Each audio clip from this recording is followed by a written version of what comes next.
Hola, bienvenidos. La clase de hoy nos vamos a ocupar de las máquinas térmicas y las máquinas frigoríficas.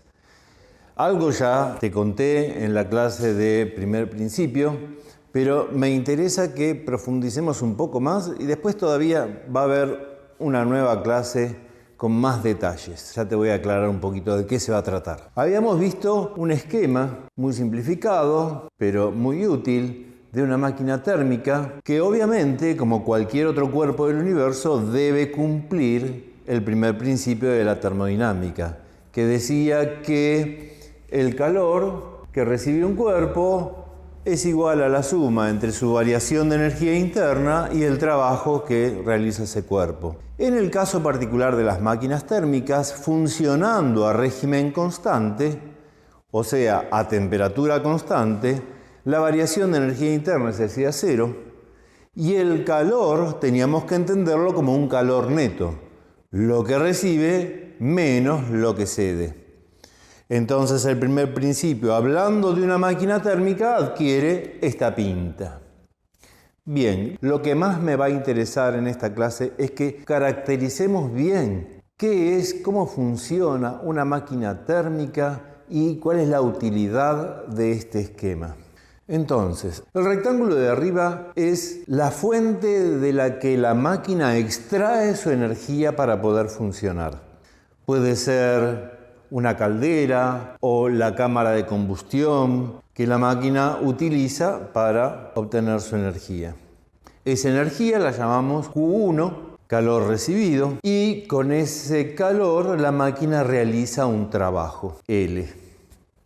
Inevitablemente, esto por ahora no te lo justifiqué, pero ya vas a ver que tiene su justificación. En particular, la justificación la vamos a tener cuando veamos el segundo principio de la termodinámica.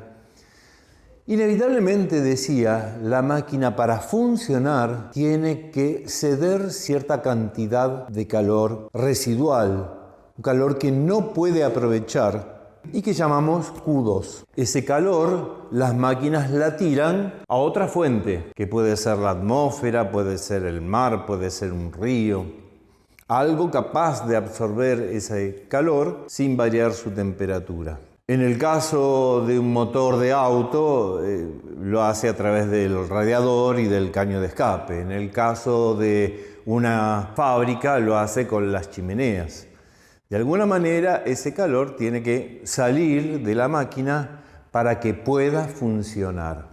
Una de las magnitudes que mejor caracterizan al funcionamiento de una máquina térmica es el rendimiento. El rendimiento lo vamos a simbolizar con la letra minúscula, griega y terrorista eta. Y el concepto de rendimiento es un concepto muy intuitivo.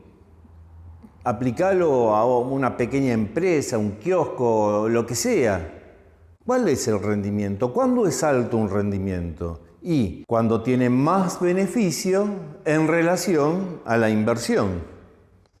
O sea que el rendimiento es justamente el cociente entre el beneficio y la inversión.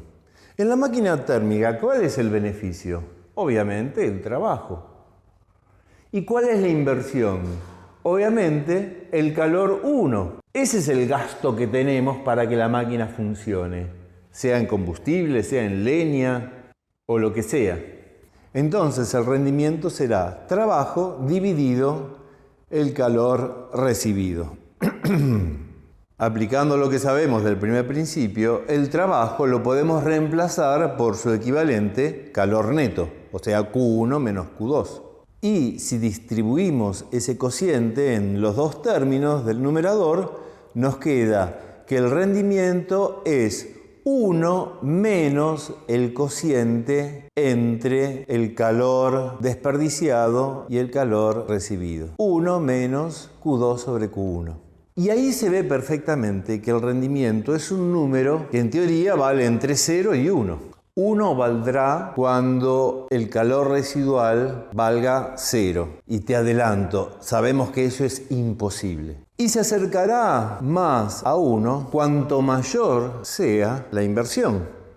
porque Q1 está en el denominador, ese cociente se hace cada vez más chico cuanto mayor sea el denominador. Te anticipo que los rendimientos de nuestras máquinas, las que conocemos, las naturales o las inventadas, siempre rondan el 0,33 o si lo querés en porcentual, el 33%, a lo sumo un 40%, y lo común es un 25%. Por ahí andan. No tenemos máquinas tan eficientes, tan rendidoras como un 0,6 o un 0,7. Cuando veamos la segunda ley y la apliquemos al concepto de máquina térmica, vas a entender que la segunda ley le pone un límite estricto al rendimiento. Y vamos a aprender a manejar ese límite y a entenderlo. Falta un par de clases nomás. Vamos a la máquina frigorífica. El esquema de la máquina frigorífica es muy parecido al de la máquina térmica. Pero es importante que lo interpretes, que lo entiendas. Tenemos nuevamente dos fuentes, la máquina que hace una tarea. ¿Cuál es la tarea de la máquina frigorífica? Extraer calor de un gabinete que necesitamos que se mantenga frío. Un gabinete o una habitación. En el caso de la heladera es el gabinete interno de la heladera, donde queremos colocar alimentos y que la heladera les extraiga el calor y mantenga todo el gabinete y su contenido frío para que los alimentos no se pudran. Entonces, la tarea de la máquina frigorífica es extraer calor de un lugar, de un gabinete. Esa es la tarea por la que la fabricamos y mantener frío ese lugar. Ese calor la máquina lo tira al medio ambiente. En el caso de la heladera, habrás visto que detrás de la heladera hay una rejillita negra. Ese es un radiador para tirar calor al medio ambiente. ¿Qué calor? El que extrae del gabinete interior de la heladera. También todo el mundo sabe que la heladera no funciona si no la enchufás. O sea que acá hay que realizar un trabajo sobre la máquina para que funcione. Tal vez habrás visto alguna vez qué hay debajo de la heladera donde están los mecanismos. Bueno, se ven dos cosas negras, grandotas. Una es la máquina frigorífica propiamente dicha y otra es un motorcito que hace un trabajo sobre la máquina frigorífica, generalmente a través de una correa, y que si no la enchufás no funciona el motor ni funciona la máquina. Entonces acá tenemos un trabajo que ingresa, va a ser un trabajo negativo desde el punto de vista de la máquina. Eso es inevitable porque sabemos que espontáneamente el calor no fluye desde un cuerpo más frío hacia un cuerpo más caliente. Espontáneamente fluye al revés. Si queremos forzar este camino de quitarle calor a un gabinete que ya está frío y queremos mantenerlo frío, tenemos que ingresar un trabajo. Y ese es el modo de forzar este fluido, entre comillas, porque la energía no es un fluido, forzar esta dirección del calor que espontáneamente iría para el otro lado. Para caracterizar una máquina frigorífica se usa el mismo criterio que para la máquina térmica, o sea, se le calcula un rendimiento. En el caso de las máquinas frigoríficas suele llamarse eficiencia y se simboliza con la letra E minúscula, pero es el mismo concepto. Entonces la eficiencia será igual al beneficio dividido la inversión. ¿Cuál es el beneficio en el caso de la máquina frigorífica? Q1, el calor que extraemos del gabinete que queremos mantener frío o de la habitación que queremos mantener fría. ¿Y cuál es la inversión?